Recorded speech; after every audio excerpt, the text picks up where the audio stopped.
Ben, how do you describe what healthy masculinity is or femininity is to a child? Or same with gender. What does it mean to be a boy or girl aside from obvious physical differences?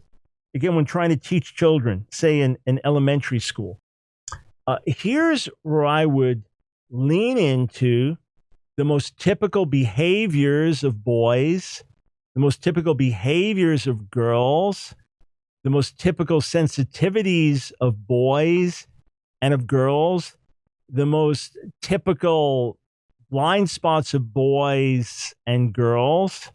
That's where I would do that. All right. I would, it's not going to be 100%. Okay. It could be a little stereotypical, but if I was raising a boy and he had sisters, I said, now look, boys can be rougher than girls. You got to be careful when you play with your sisters. It's not like maybe he's got, a brother and he's got two sisters. When you're wrestling with your brother, it's one thing. You got to be careful with your sisters. Now, maybe there's a delicate brother and maybe there's a real rough and tumble sister. So there's going to be a little stereotyping that doesn't apply to everyone. But I'd say, what are the normal patterns? Maybe girls are going to be more thoughtful and boys less thoughtful.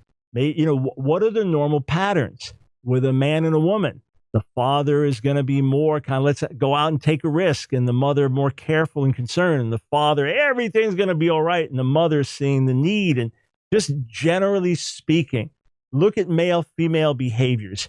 And without telling your son, now to be a real boy, you got to be rough and tough, and you can never cry, and you can never show your feelings, and you got to beat somebody up if they look funny to you. That's got nothing to do with being a man, all right? It's got nothing to do with being a man.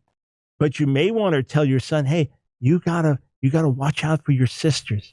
You gotta protect them because you're the man. I'm the man of the house here, and I protect mommy and I watch over things and I make sure that everybody's taken care of. Now you need to do that. So you nurture that sense of responsibility in him and strength in him. And with a girl, they've got sensitivities that guys don't have, and they've got ways of seeing the world that guys don't have. And a mom wants to cultivate that. So again, just look at the broad categories and reaffirm those without saying, to be a girl, you got to have the perfect body and perfect hair and this and that, or to be a guy, you got to be this muscle man. No, those are just worldly caricatures. But the fact that there are distinctions between us, I look at scripture and see strengths of women and strengths of men.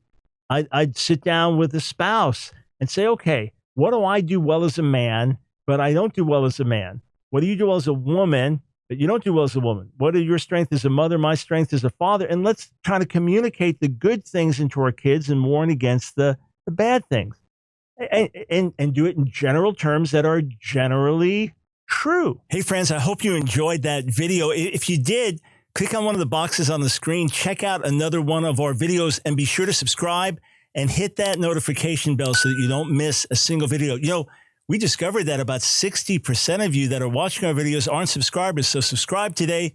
Doesn't cost you a dime. And if you want to support our work, Line of Fire, and all the things that we do, follow one of the links on the screen below.